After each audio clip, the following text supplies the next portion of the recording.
Ang tunay na pagmamahal, hindi yan nananakit. Hindi nananakot. At hindi nag-iiwan ng takot sa puso ng taong mahal mo.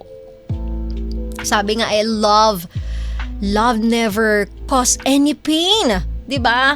Ang pagmamahal, alam kong masakit na pagmamahal na deserve nating mga babae, yung pagmamahal na masakit pero masarap. Yung iyak na may halong kiliti, hindi yung ganitong iyak na may markang mag-iiwan. And minsan, ang pinakamalaking pagmamahal na maibibigay natin sa sarili natin ay yung pagpili na hindi na manatili sa sakit.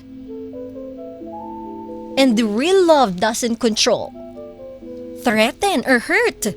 Love should feel safe, not something you have to survive.